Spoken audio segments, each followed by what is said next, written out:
Une information de taille, et les Saoudiens ont découvert qui a bombardé Aramco, la raffinerie géante Aramco. Vous lisez la révélation faite par le ministre des Affaires étrangères. Si les services de renseignement pakistanais ne nous avaient pas fourni les informations en temps opportun, nous n'aurions pas su que l'attaque contre la raffinerie de pétrole avait été menée par l'Israël et non par l'Iran. Donc, il est clair. Et les Saoudiens ont toutes les informations aujourd'hui pour oser dire que la raffinerie avait été attaquée par l'Israël et non par l'Iran. Et ça vient aussi aujourd'hui montrer une autre chose, ou bien corroborer avec la position britannique par rapport à l'attaque de leur base en Chypre. Ils avaient dit qu'il n'est absolument pas, l'attaque n'est pas du tout issue de l'Iran, c'est l'Israël ou les États-Unis. Et après investigation, ils ont vu qu'il s'agissait d'une attaque israélienne. Mais pourquoi Israël attaque les autres et se fait passer pour des Iraniens, et fait passer l'attaque comme une attaque iranienne? Parce que là, il paraît que c'est le Mossad qui a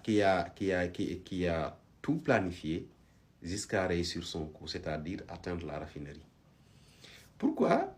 Qui a intérêt à ce que la zone s'embrasse? Moi, je pense que ce n'est pas les Saoudiens. Déjà, les Saoudiens, ils ont misé sur quoi? Le pétrole et l'attractivité touristique, le secteur tertiaire. Tous ces trois-là ne sont pas compatibles avec la guerre. Ils vont pas tout seuls se mettre dans la gueule du loup. C'est pareil pour Dubaï, Abu Dhabi, Qatar et tout. Tous ces pays-là n'ont pas intérêt à ce qu'il y ait la guerre. Il n'y a que la stabilité. Parce qu'eux, ils veulent faire de leur zone, le Golfe, une sorte de chantière où il n'y a pas d'agression, il n'y a pas de guerre, c'est la belle vie, c'est la richesse, c'est la prospérité.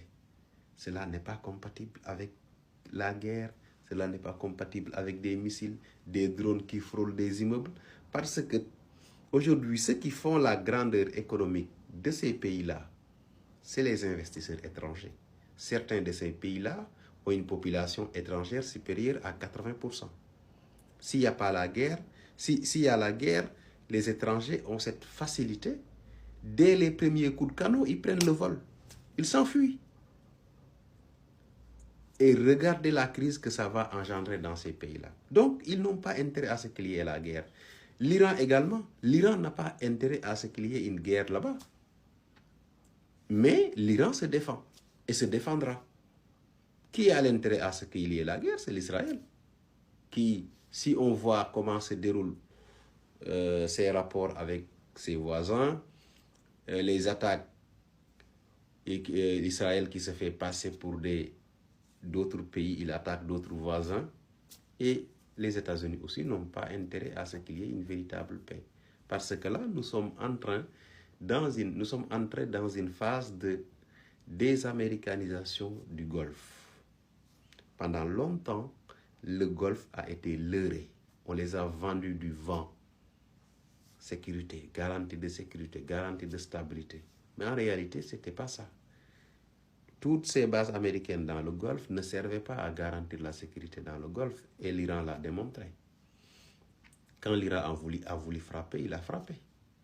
Mais ça servait de lieu d'observation, d'installer les radars puissants pour capter toute la communication, espionner tous les pays aux alentours. Et on a vu que aujourd'hui, les radars sont détruits.